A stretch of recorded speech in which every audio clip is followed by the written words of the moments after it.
Hi, I'm Ryan Davis. And I'm Kiernan Schmidt. And this is Out of Office, a travel podcast. This seat taken. Hey, Kiernan. Hello, Ryan. How are you? I'm good. How are you? You know, I'm all right. There's some snow falling outside the window. It's a real atmospheric time to be recording with you. I feel very cozy. Oh, New York just doesn't have, we don't have winter anymore. It's kind of dreary and rainy today. Yeah, it's very London-y. Very London-y in New York today. Yeah, well, the food's good. So I wouldn't go that far. The food in London is good these days. You can't say that anymore. These are outdated opinions, Ryan. Well, we've got to do like a London food episode. I haven't been to London in so long. It's crazy. Yeah, we could definitely do a London food episode. No, I mean, since pre-pandemic, I haven't been to London, and I used to go every year. I lived there for a year. I felt very connected to London. Now, you know what it is? I feel that with the Queen's death, I feel less, when I was there, that's when Elizabeth was sitting in Buckingham Palace. Now that Charles is, I don't know what this city's like anymore. Yeah, Charles is not, that's not very exciting, is it? Just think of Charles sitting there. I mean, according to the 52 places of 2023, our last number one spot. Yeah, well, that is so bizarre. But good for London. It's finally they're getting something. I mean, I feel sure, Ryan, that if you were putting together that list, you probably would have gotten something in Mexico in the number one spot. Yeah, maybe, but I like to defy expectations. Is that why we're doing another Mexico themed episode this week, Ryan? You're defying expectations. I will say it's a topic area we don't get to very often, but I'm very excited about. Yeah, so we're going to talk about a Mexican architect named Luis Barragán. And he is a very famous Mexican architect and landscape architect. And we've done, past shows. We did one on Friedrich Olmsted, of course. And we did one on Gaudi in Barcelona.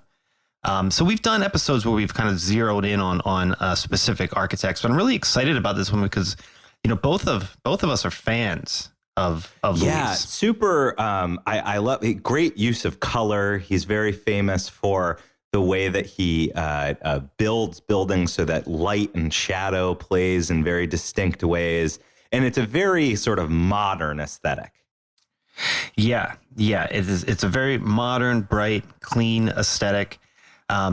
And he's a very interesting guy, and he's also severely Catholic, which I think severely Catholic. So that rings true to both of us.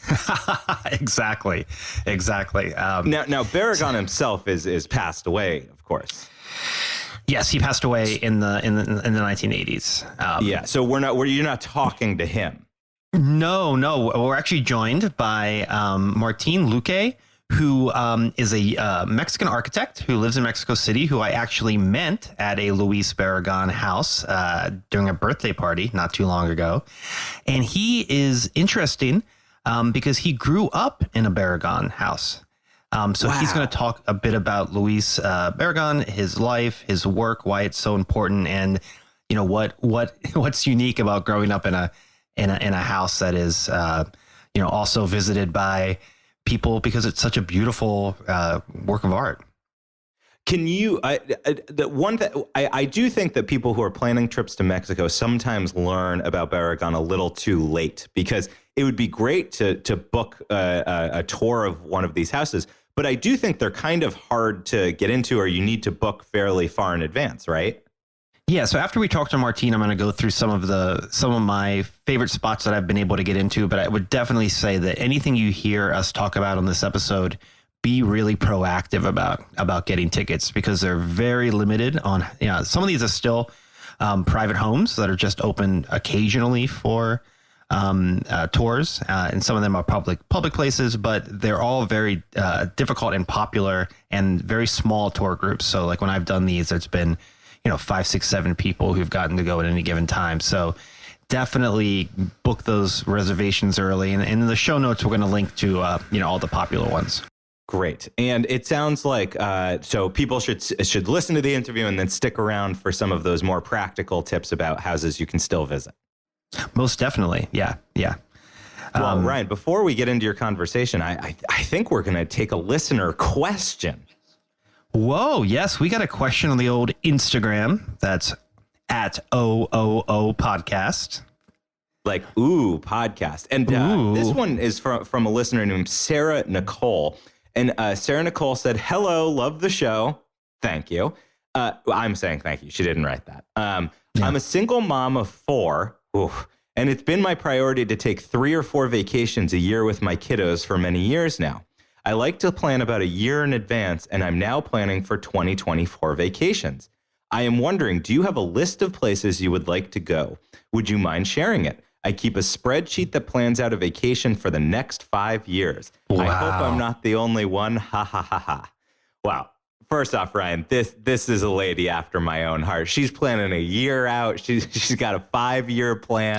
But a 5-year spreadsheet is pretty impressive. That's very impressive. That's far beyond me. I mean, I hope she's using. I hope she's using some of the Excel features where the kids are getting older, so it's automatically adding, ages to them and stuff. Do you think in 2015 she had like 2020 blocked out? Okay, there'll be a global pandemic, so this is going to be local travel only this year.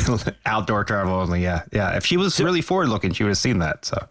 I mean, there's relatively little context here for what types of trips Sarah likes to take. But I do think out of the two of us, Ryan, I'm probably the one that has a little more insight about how difficult it is to travel with children. Yeah, you have 2 children. I have 2 children, but then again, mine are very young. She's got 4 children. For all I know, they're like 16 to 8. And that's a totally different type of travel that you're able to accomplish with kids that age. Because like I'm still dealing with a 1-year-old who takes 2 naps a day. So like you can't go out and plan a whole day of activities because she needs to sleep for like big chunks of time right in the middle of the day. And you can't just drop her at a museum coat check while you're in there, like just napping. That's not how. As long as she's in a coat, I can. I mean, that's sort of the, hey, it doesn't say that the coat needs to be empty, sir. Just hang her up on a hanger. She'll just nap quietly. Especially those Canadian Goose coats look very comfortable. Yeah, I could sleep in one of those. Yeah. So you can't do that. We don't do listener questions too often, but I do feel like I have a little bit of a deficit of information here of ages of the kids. And also, do you like city travel? Do you like country travel? Are you adventurous travelers? Are you luxury travelers? So all of these things kind of feed into what I would recommend. But I do think that the back catalog of our episodes is a good place to start. We've covered, big high flying adventures in Bhutan and Morocco. I actually think with kids above the age of, say, 8 to 10, I think Morocco is a fantastic destination because it's close enough that you can fly from the United States and from Europe very easily. But it's also a Muslim country. It's a country ruled by a king. It feels very, very foreign, very distinct. The food is completely different. The attractions are deeply historical and unfamiliar to a lot of people who studied Western Civ but didn't really learn world history properly. You really get surrounded by that in Morocco. So I think that could be a great vacation for a family of 4 children. But of course, Ryan, it's probably not going to surprise you. My number one recommendation here, especially because she's planning a year out, is a national park road trip.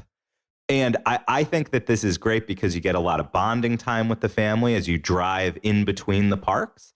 And national parks offer a lot of attractions for all sorts of ages. So, for example, if our kids skew younger, a lot of these parks make some of their best sites available just a mile hike or a 2-mile hike because they want families to be able to reach it. Not everything can be, 15 miles into the park hiking and 15 miles out.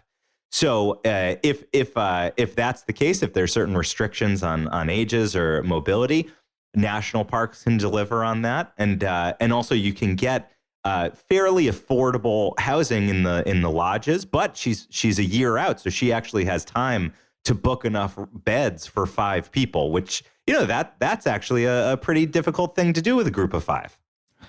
Yeah, traveling with that many people, that's a lot of folks. I mean, that's you gotta get like 3 beds. That's when you get in the cot situation going on, right? Well, and this too, like part of me says, I'd love to talk to her about what it would take to take 4 children to New York, because of course New York has all sorts of attractions. You could go to Broadway shows, you could go to the great museums. American Museum of Natural History, going to be great for kids of all ages. But my God, I mean, pretty cost prohibitive if you're trying to get 3 hotel rooms for a group of 5. That's going to be tough booking.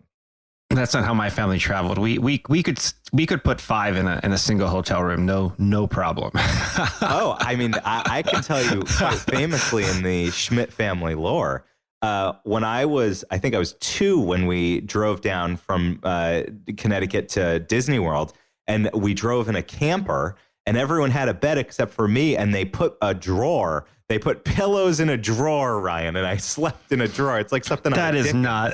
That's true. It's not real. 100% true. That's 100% true. Charlie's going to hear this story so many times in his childhood when he's complaining about something. I slept in a drawer, Charlie. Your father slept in a drawer.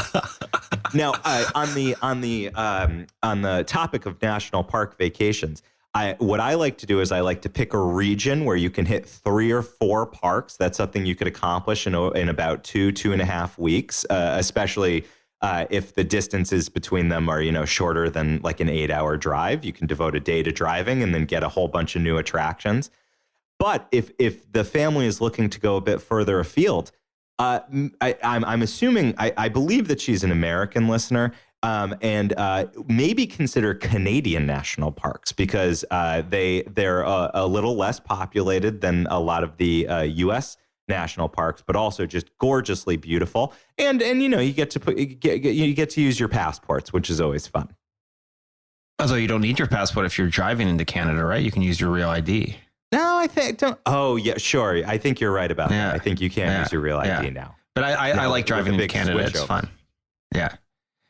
So these are my recommendations. Now, one that doesn't fall squarely within national park tourism is a trip to Maine. I think a trip to Maine along the Maine coast. We've got a few episodes in the archives about Maine. This, it's famously called Vacation Land, and I have found that to be a very family-friendly place to visit. It's a bit slower way of life, but you can take in great nature.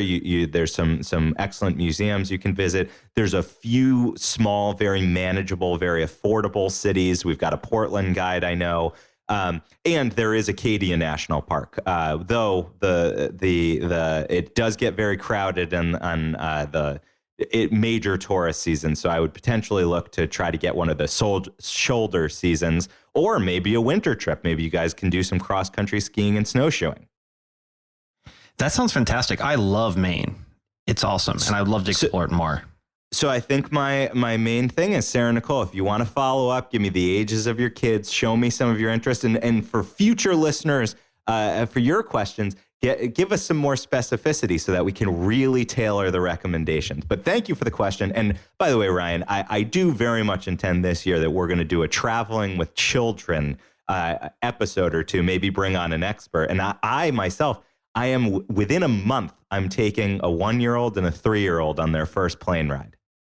And they're going to get to experience sleeping in drawers when they get where they're going. I mean, I wish I could afford a drawer on a plane. Well, Ryan, with that, I think it's time that we get taken off to Mexico for your discussion about Luis Barragán with Mexican architect Martin Luque. Flight attendants, prepare for takeoff, please. Welcome, Martin, to Out of Office. Thank you so much for joining us this afternoon to talk about Luis Barragán. Thank you for inviting me, and anything that I can do for helping and letting people know about his work and legacy. So tell us a little bit about why Luis Barragán is considered such an important architect.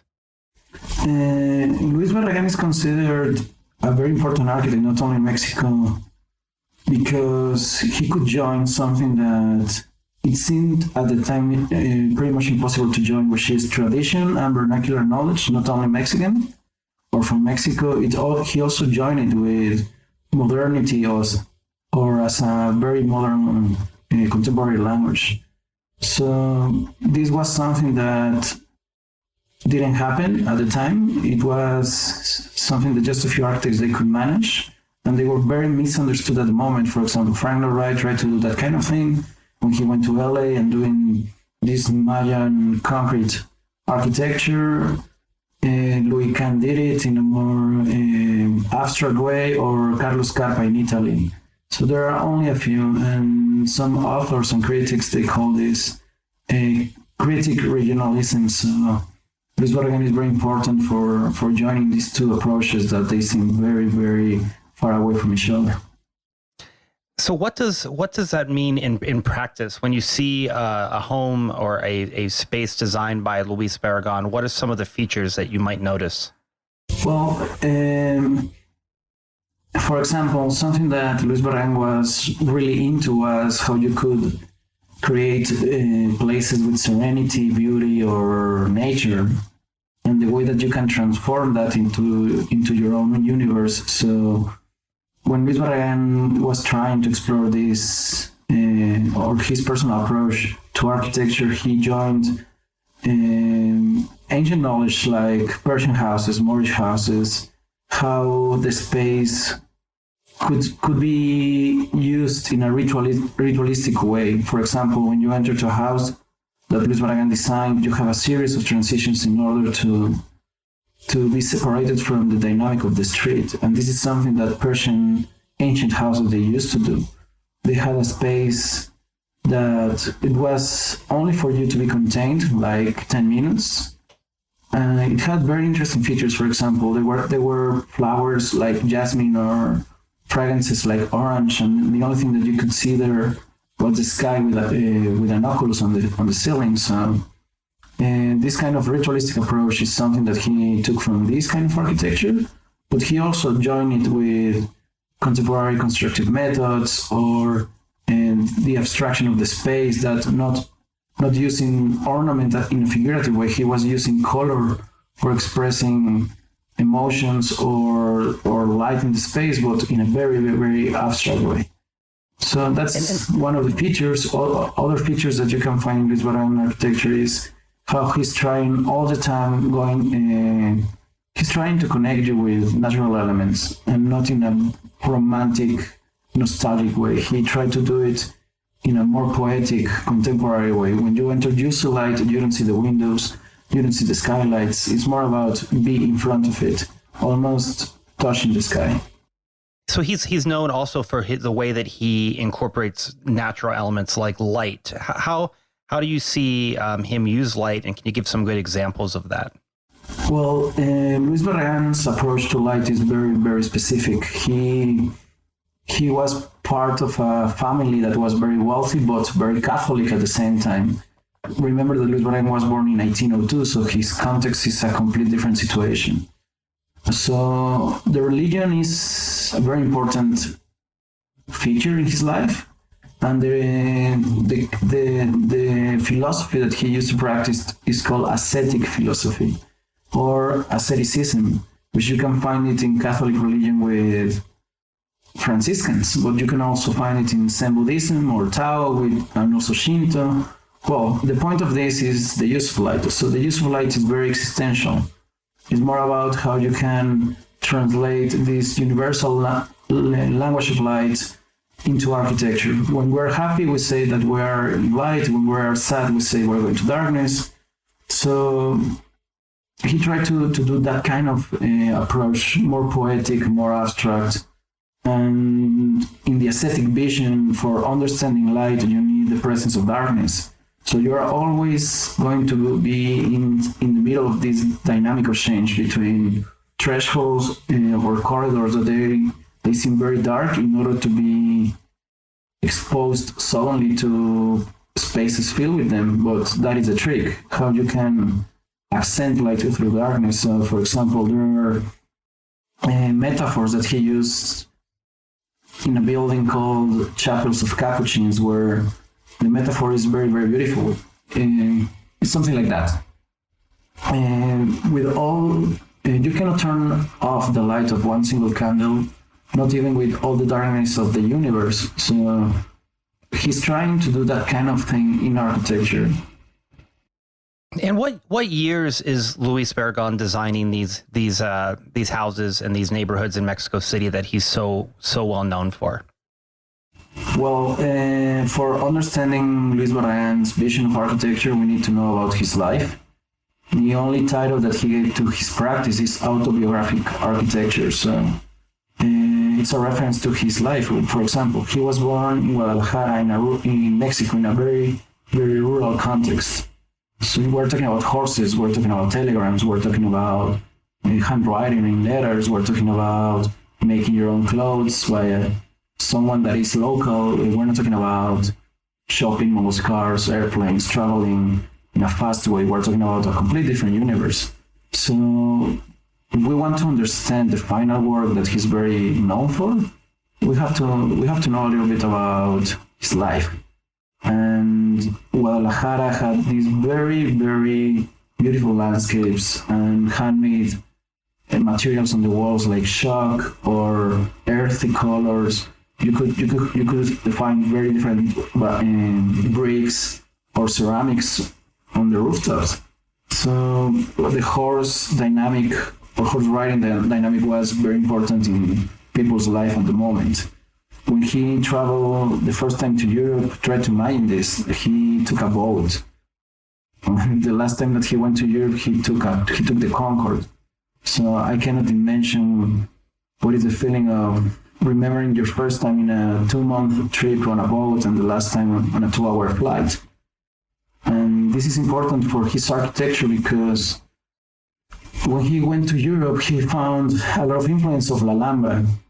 And La Alhambra is this place where he felt synthesis. He felt a very unique phenomenon of architecture, music, sculpture, poetry, landscape architecture, philosophy, religion. So he got obsessed with that, and he was always looking for that kind of approach. But at the same time, he got to know the new ideas of modernism, Bauhaus ideas, Le Corbusier ideas, or this new material, this new tech, reinforced concrete, mass production of design for people to be able to afford these products because they were in the middle of the reconstruction of the war. So if you combine this new approach of modernist characters and then his own context, we can really, really understand his architecture. And something that is also very important is that he was not an architect designer when he was doing the most famous pieces of his architecture. He was a real estate developer. He was a urban planner. So the majority of his most famous houses, they were actually showcase buildings. Yeah, I was just reading a piece in the New York Times about how some of the, he's famous for a handful of the properties we're going to talk about today, but he developed quite a few sort of small apartment complexes that have been newly renovated and people are starting to recognize as pieces of art themselves. Yes, this is part of the same thing that I've been explaining. When he came back from Europe to Guadalajara in 1923, he started to do Moorish Persian look-like architecture in Guadalajara because the landscape and the climate was perfect for this. But, he was also very impressed by modernity. So when he tried to do this new version of architecture at the moment, it was not well received in Guadalajara. This is the reason why he moved to Mexico City. And between 1934 to 44, he designed and built over 170 constructions. And we're talking about these functionalist, modernist buildings, small apartments for rent, or these apartment buildings where you can really track the presence of modernity in Mexico. And this is very, very amazing because, of course, we can exchange information in seconds. It doesn't matter where we are in the world. But that was not the case at the moment. So information was something that it had a very strong value. And, this new architecture in Mexico seemed to advance. So Luis Barragán was a key character on this, and we don't know him for that. There are a couple of buildings that you can rent right now on Airbnb, and if you visit Mexico, you're going to love his approach. But because of the same reason that he developed and built so much buildings in only 10 years, he got very overwhelmed by this mass production, so he abandoned this commercial practice.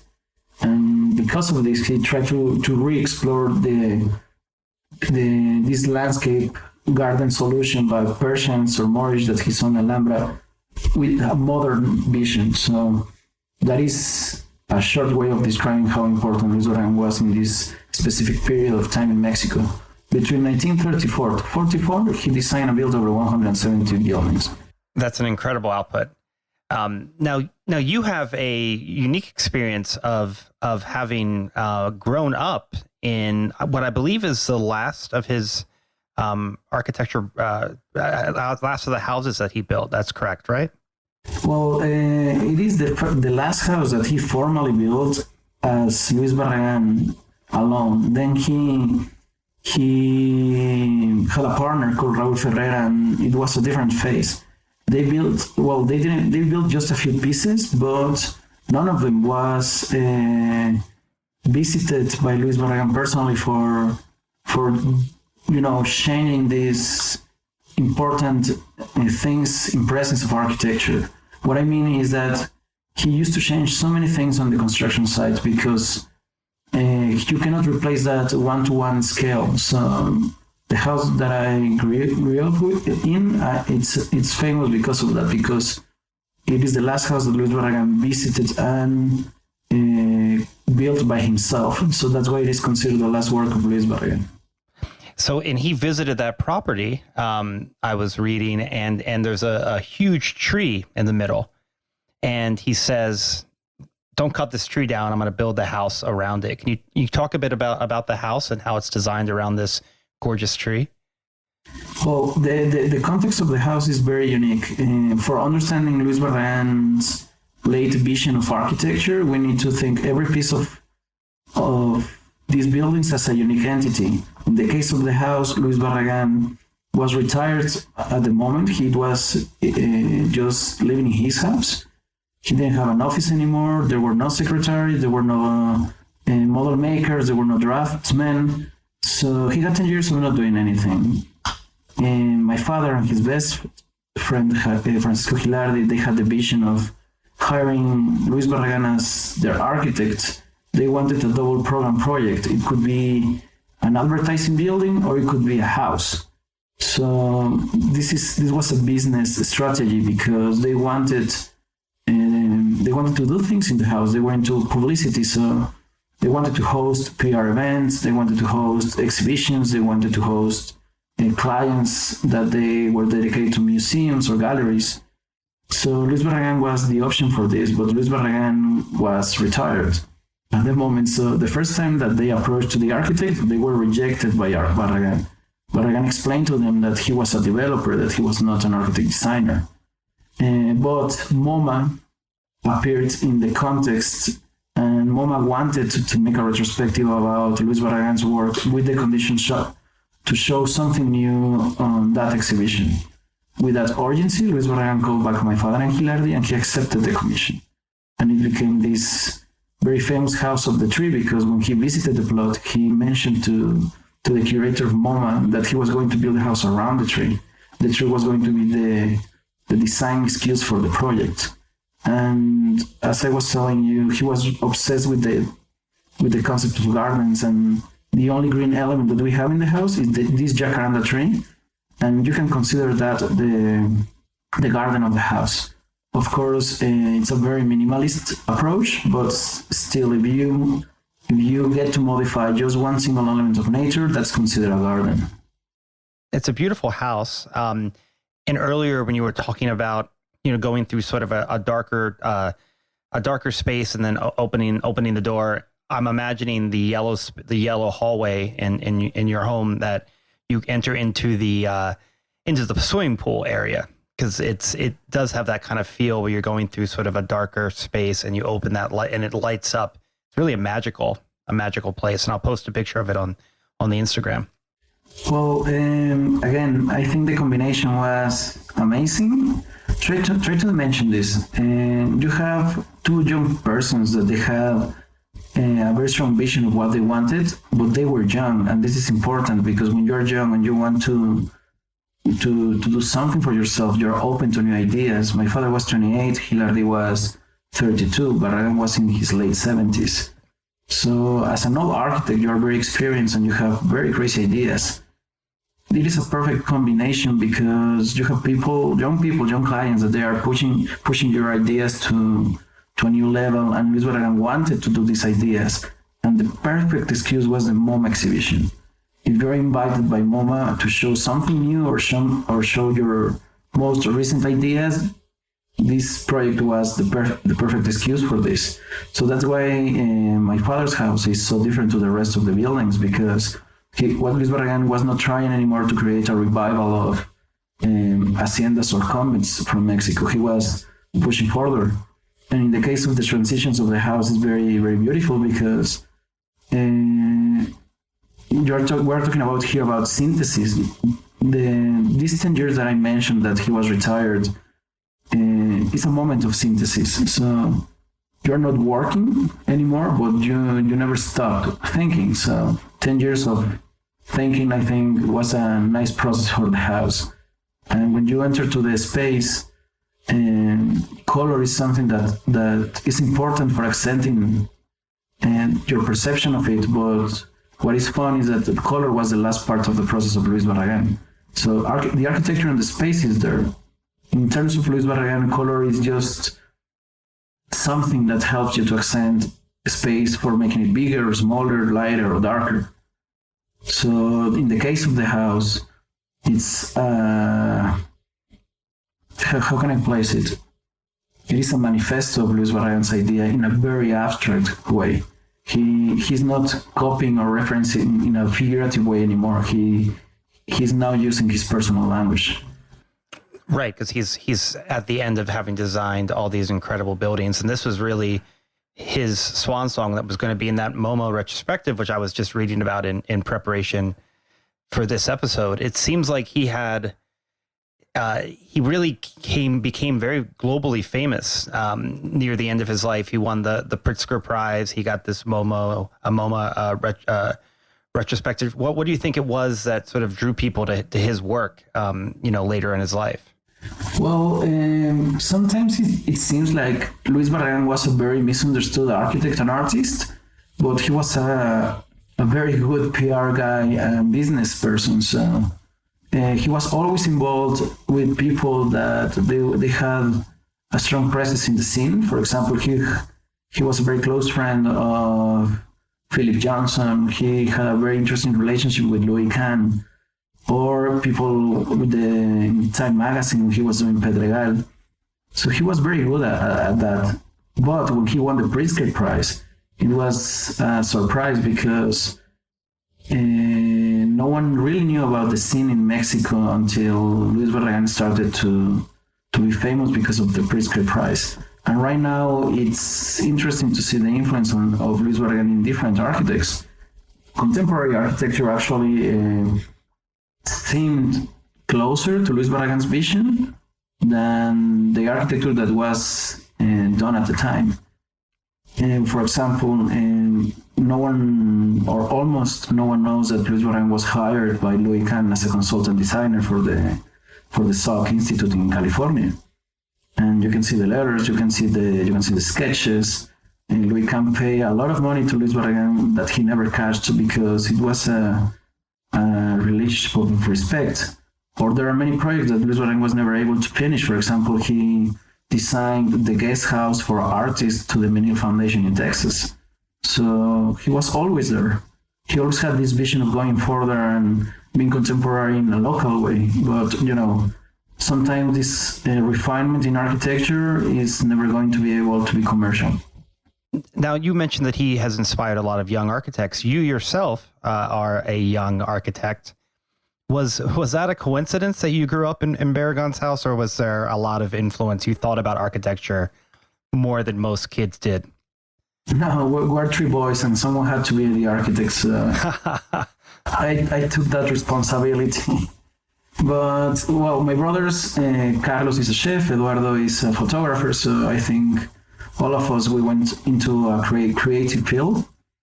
And growing up there, you have the privilege of not just living there. You get to meet people that you normally go to see on a conference or a lecture. So all of these people, they they gave us very interesting advices in terms of architecture, how to read architecture.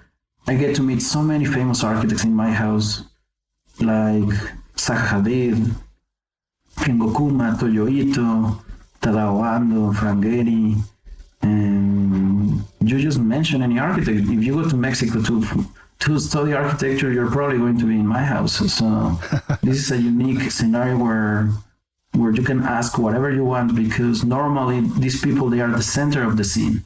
And in the house, they are guests of the house. So actually they relax and you can talk to them in a more human scale. That was the reason I wanted to be an architect. I love the way that these people talk, how they travel, what they wanted to see in the city, what they wanted to study about people. So it became an obsession and a passion.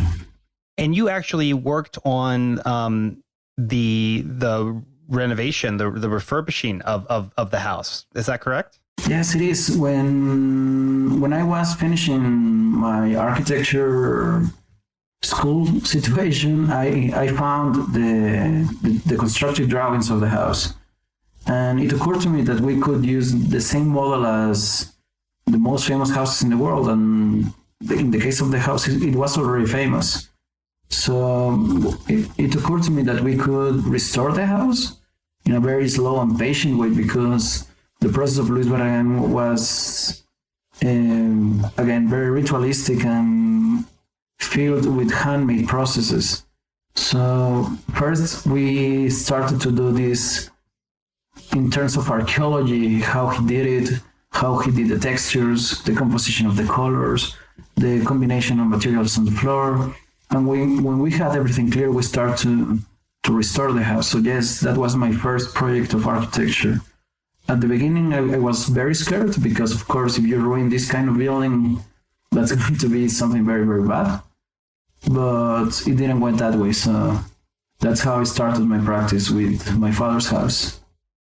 And how long has the house been open as a museum? Because folks who are listening can go and they can tour your house. I think your brother was the one who gave me the tour. How long has that been the case where the house has been open that for visitors? Well, it's a very unique situation because we started to open the house when I think I was most formally when I was 16. It was always open, but we only received probably 1 or 2 persons per week, per month. It was something very specific. And with the renovation, everything changed because our plan was to maintain the house in a very, very good state or shape. And in order to do that, Mexico is not a place where money is there for culture because we have many social problems. So one way of helping government to invest that money to really real things or needs is making it by ourselves. So we open the house in order to maintain and share the house. This is very, very clear. But we still live in the house. We don't live in a museum. It seems like it because, of course, we do a guided tour. But we use the house. We sleep there. We fight there. We cry there. We do parties there. When we were small, we used to break so many glasses that we were not aware that they were so important. But at the end, this materiality was very easy to replace. So the project of the house is about sharing the house. You can go, you can visit it, you can enjoy it. But the house is always going to be a private house because if we turn this into a museum, you kind of kill the essence of it. My mother still lives there. If you go, you're going to see a sign that is not going to allow you to go to the last floor because that's where she lives.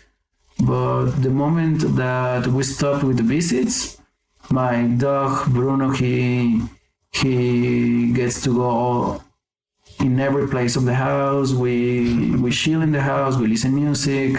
If it's a long weekend, we do a party. We use the swimming pool. Actually, people can use the swimming pool if they want to.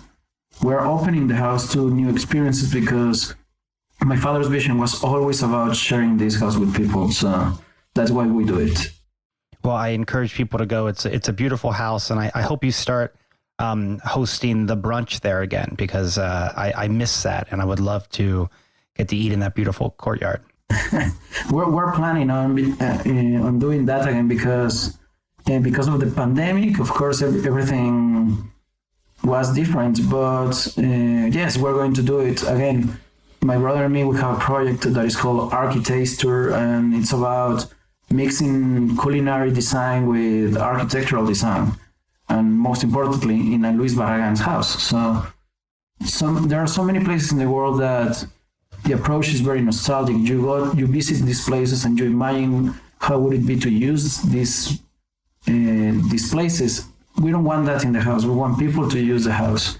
So probably we're going to start doing this brunch situation in a couple of months. Great. Well, I will definitely be there, and we'll let folks know when you get that started again. So I just have one or two more quick questions, and then I'll let you go. But I really appreciate what you shared with us today. Besides visiting your house, and we'll link to that in the show notes. What are some of the other Barragán works in CDMX that you really love? Well, all of them, they are unique pieces of architecture. I think all of them, they are masterpieces. But the one that is very personal to me is the Capuchin's Convent.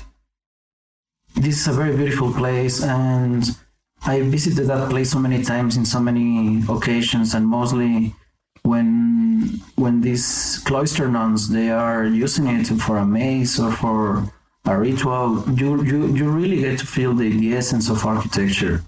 It's something that you cannot explain. It's something that you have to enjoy.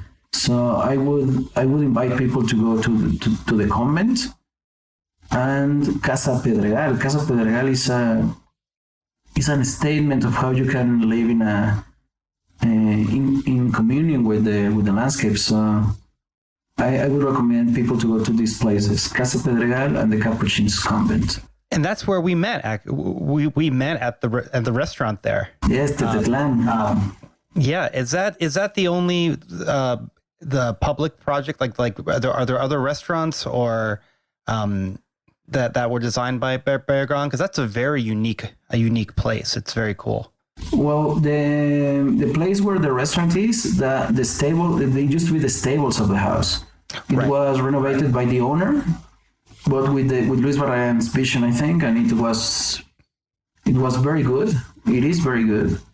And there are other places like my house where you can go and eat, but restaurants or that kind of thing, Luis Barragán never get into that.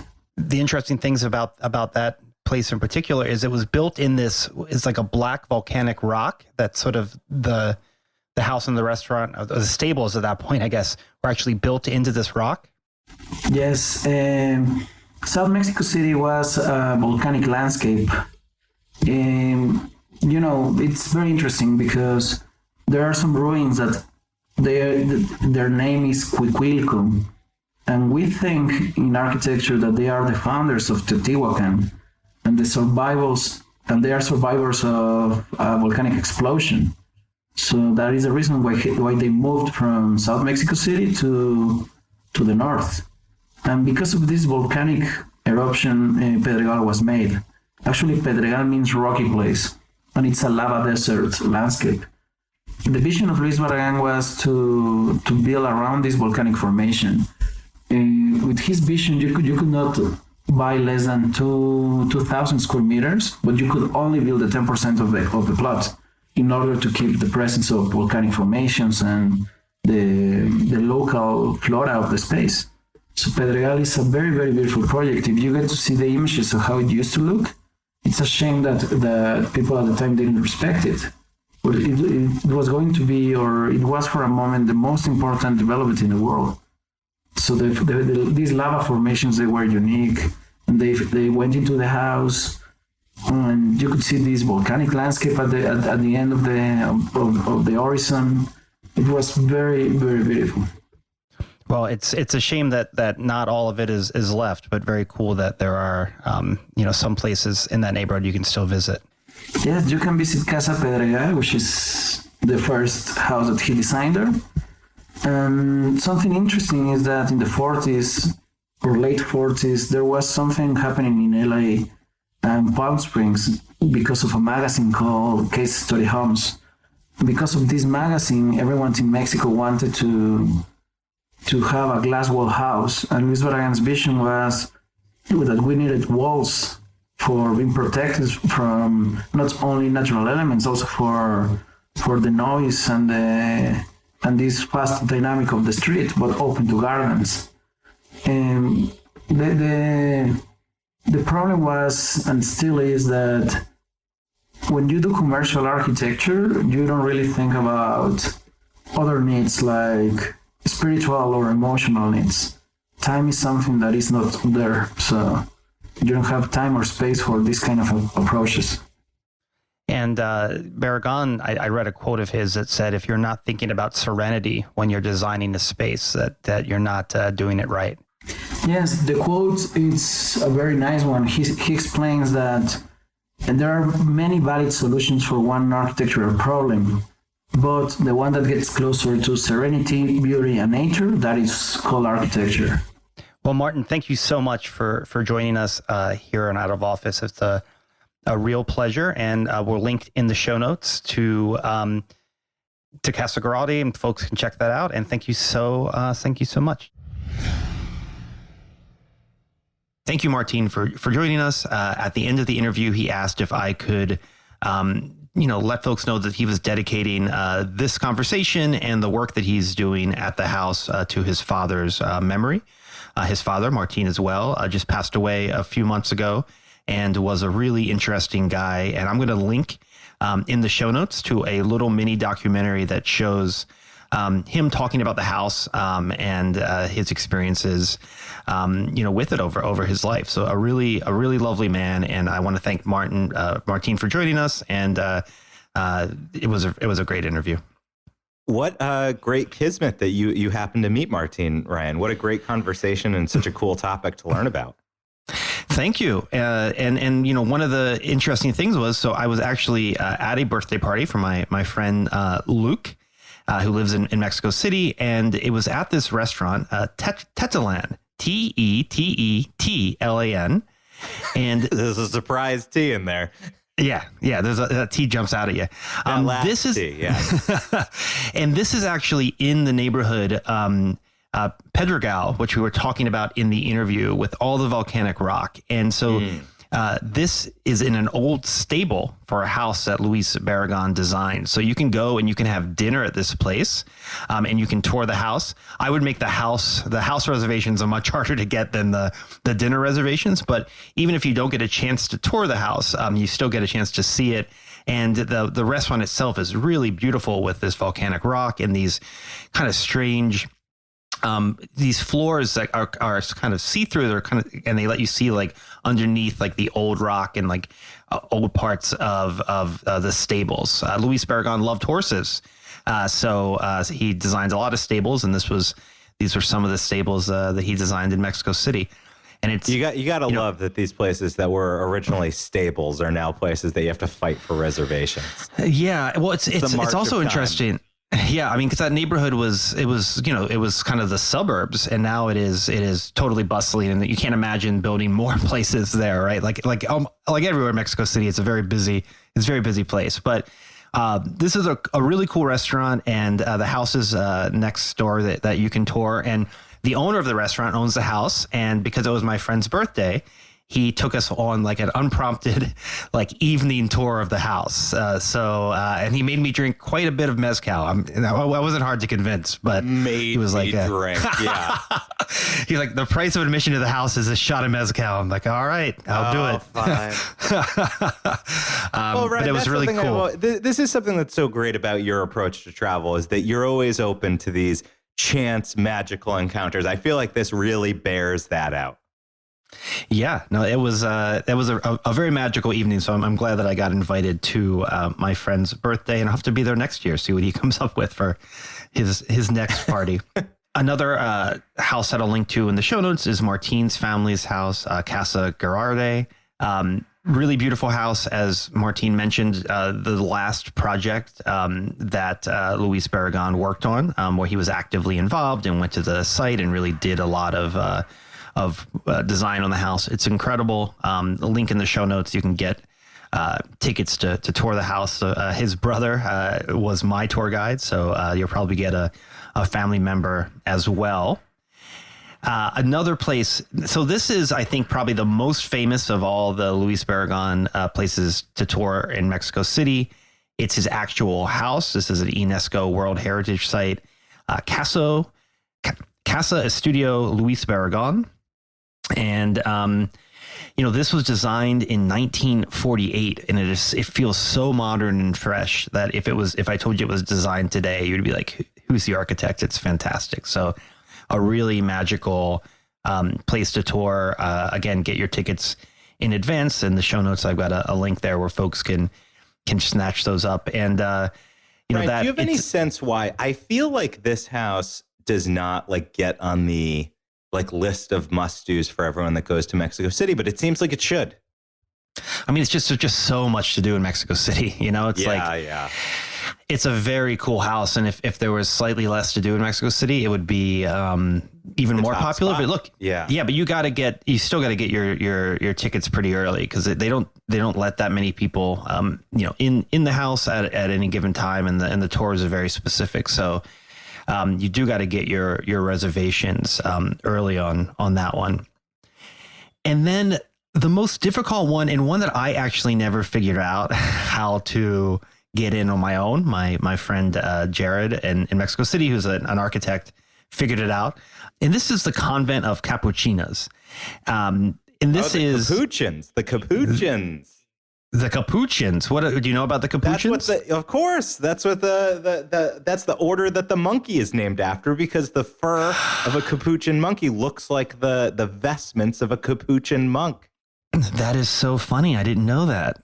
I wonder if Barragán knew that, although there's no kind of monkey homage in the design that I saw. This is an active convent, so there are nuns living and working there, and a nun gives you the tour.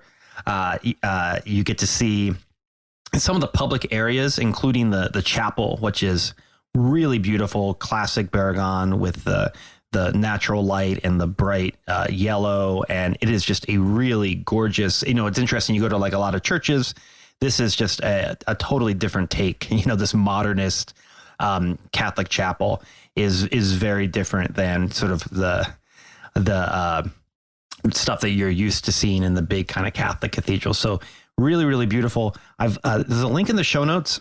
You have to kind of call them, the nuns, and they write it down in a book. So the first time we went, we had got tickets off a website, and the website is no longer active. So the tickets were not real.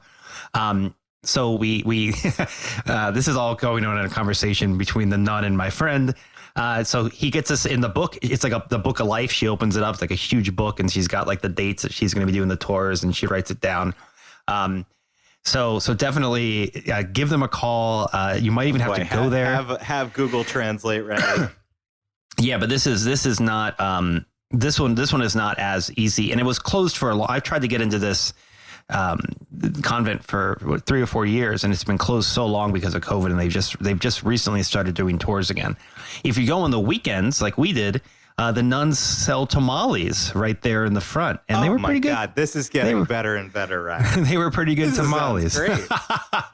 So those are some of the places that he designed, as Martin said, 150 something different buildings, and contributed to that in Mexico City. There are so many different places to explore, but I think these are, if you did these, you'd be in a really good place, and you'd really understand Luis Barragán and his work.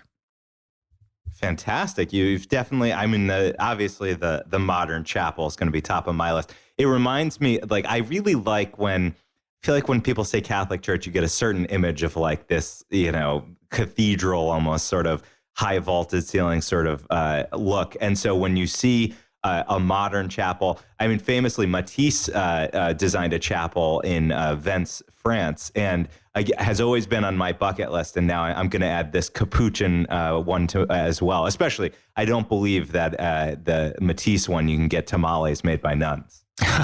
No, the tamales are an added bonus. But yeah, so that is Luis Barragán in his Mexico City, and I hope that we've inspired you to put him on your list and to check him out when you're traveling around Mexico. All right, fantastic. Well, Ryan, thank you so much for educating us today on Luis Barragán. But now it's time for the last stop. The last stop. Ladies and gentlemen, this is the last stop on this train. Everyone, please leave the train. All right, Ryan, we're here in the last stop. This is the last segment of the show, the final segment of the show. It's my favorite segment, your favorite segment. It's popularly known as the People's segment, and that's because it's democratic in nature. It's you and I each bring a piece of ourselves to share broadly with the audience. I mean, I like to think that we do that throughout the episode, but this is a bit more personal. Because we can bring anything. It can be a memory, it can be an object, it can be a news article, it can be a novel, it can be a daydream, an idea, a memory, it could be future planning. But there's one criterion it must meet. It must inspire the spirit of wanderlust within us, even during the workaday week. That's what we're always aiming to do for our audience. So, Ryan, I'm asking you this episode, as I do every episode, do you have a last stop this week? I do, Kiernan. I was doing research for this episode. I was reading about Luis Barragán's that doesn't life. Sound like you, Ryan. I know. But I wanted to sound good. This one was Martin. very well researched. I was impressed. You are getting sharper on the research. It only took 4.5 years. Only took 146 episodes before I figured it out. And I came across a New York Times magazine article on Luis Barragán from 2020 that talks about some of his lesser known houses. And, Martin talked in the interview about how, Luis was very aware of his legacy and how he was perceived. And, I read a joke somewhere on the internet in this research where someone said he'd still be editing his Wikipedia if he could. And he designed a lot of apartment buildings and things that kind of don't get the attention. And he's sort of taken a step back from because he really wanted to focus on these very specific works that we've talked about. But there's some really cool apartment buildings that are in the city that I had no idea were Luis Barragán's. And this article, the author goes and kind of checks out some of these places and talks about the work to preserve some of these lesser known Barragán works. And so it inspired me to make a little list that I'm going to be checking out the next time I'm in Mexico City. So, all artists have, you produce a lot of stuff and maybe you want to be known for 10 things, but it's interesting to see sort of, how many houses and different buildings he contributed to in his life. And, there's a lot of stuff out there that gets less attention. Absolutely. Fantastic. Yeah. So check that out. And Kiernan, did you bring a last stop with you this week? Oh, I have a last stop this week, Ryan. Ryan, this is sharing some long-term planning going on. This is probably going to be reoccurring here on the podcast. The Schmidt family has decided that we are taking one of our trips to Disney. This is this covers 5 different families. This is 16 individuals. Let's see, among the 16, there are 8 children ranging from the ages, at that time, they'll be ranging from 2 to 21, and then a mess of adults. This is a family trip that we take, I'd say we average about every 5 to 7 years, and we're putting a stake in the ground across these families to go, not this summer, the summer of I believe it'll be July or August 2024. We're planning around a lot of teachers' schedules, so it's definitely going to be in the summer, those real sweaty months down in Disney, and just the logistical challenges that are ahead have my wanderlust pumping. Well, that sounds kind of like a nightmare, but I'm sure you'll have a great time. we're gonna need a lot of drawers. We're gonna need a lot of drawers. Yeah, I've talked occasionally on the podcast about these Disney adventures. I remember when I was 21, the family did one of these, and I was very skeptical, and I was kind of dreading it. It had been a long time since I had been to Disney World, but I found. Even though some people could say I have somewhat snobby taste sometimes, the second I got to Disney World, totally transformed back into a kid. I wanted pictures with Pocahontas. I wanted to ride, the Dumbo ride, the teacups. I wanted to see Tinkerbell fly down from the Magic Kingdom. Because, the joy of it is you're there with the children. You're seeing it through their eyes. So now I've got like a year and a half to educate my kids, Charlie and Penelope, on Disney. Because that, really, they don't know like the Mickey Mouse characters. So I've got my Disney Plus subscription, and we're starting the education today. Start with Hamilton. I think, one of the great Disney characters. Oh, yeah. Just a huge presence at Disney World. I think they actually replaced Tinkerbell with Hamilton now comes down from the top of the Magic Kingdom. If only. We're going to need some pretty big drawers for this level of the family, though. What are we talking about on the next episode, Kieran? So on the next episode, Ryan, this is a special one. This is almost like it's going to be an extended quest for Rick Steves, our famous segment to try to tempt Rick Steves onto the episode, Ryan. We don't have Rick Steves. No, we don't have Rick Steves. No. But we have something very close to Rick Steves. We are going to interview an author named Fred Plotkin. Fred Plotkin is the author of 9 books, including Italy for the Gourmet Traveler. And I believe this is his 10th book, which he co-wrote with Rick Steves. We've got Rick Steves adjacent writer. I love it. Brand new book. It's called Italy for Food Lovers. And this is Fred Plotkin's passion area. It's his expertise. So we're going to dig into Italian foods, what he's discovered through this book. But especially, we're going to hear a lot about what it's like to collaborate with one Rick Steves next episode. I can't wait. Well, I can't wait either. Until then, I'm Ryan Davis. And I'm Kiernan Schmidt. And this is Out of Office, a travel podcast. This seat taken.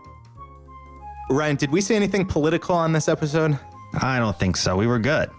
I do think we're good. A coworker of mine just started listening and said, man, a lot of politics on this show. I was like, you're kidding. We don't do politics anymore.